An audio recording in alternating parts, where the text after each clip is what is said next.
The European Parliament will hold an emergency debate today on allegations that Qatar tried to buy influence over its policy decisions.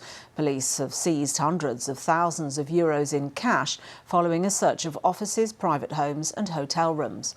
The Gulf state has denied any wrongdoing. Azadeh Mashiri now reports. Possible corruption at the centre of Europe. It's an astonishing investigation. Police searching through homes and offices in Brussels. Authorities seizing hundreds of thousands of euros in cash. Some even found in a suitcase in a hotel room. Investigators had already suspected a Gulf state of buying influence in Parliament with cash and gifts. Qatar denies it's involved and any wrongdoing. And now police have arrested several people who are now charged with participation in a criminal organisation, money laundering and corruption. One of them is Ms Kaili, an elected European Parliament Vice President. This is a speech she gave just last month on Qatar's human rights record. They committed to a vision by choice and they opened to the world. Still some here are calling to discriminate them. They bully them and they accuse everyone that talks to them or engages of corruption. But still they take their gas. Still they have their companies profiting billions there. She's now been suspended from the Socialists and Democrats group in Parliament and flat out expelled from the PASOK party in Greece.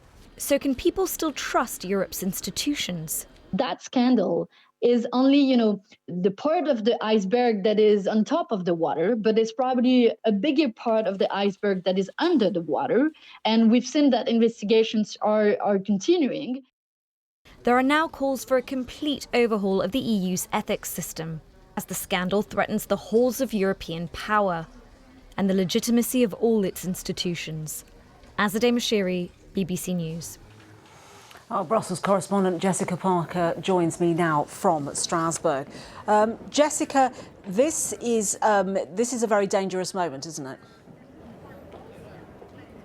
I think it's a very difficult moment for the European Parliament, which has historically tried to hold itself up, or many of its members have, as a defender of human rights. They pass resolutions along those lines, and actually critics of the European Parliament, people who've gotten pretty frustrated with it previously, for example, the Hungarian leader Viktor Orban, have been castigating, almost ridiculing the European Parliament over some of the revelations that we've heard in the past few days. So I think there'll be quite a lot of hand-wringing here today. MEPs are set to debate what has happened.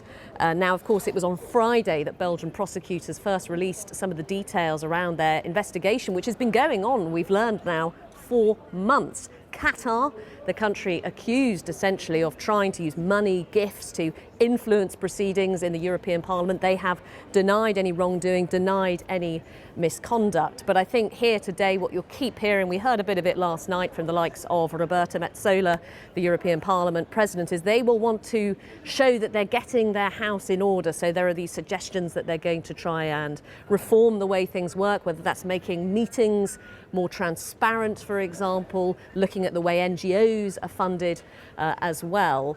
But I think there will be a lot of conversations about what the European Parliament might need now to do to try and restore some of its credibility, because after all, of course, these are publicly elected politicians, a publicly elected institution funded by EU taxpayers.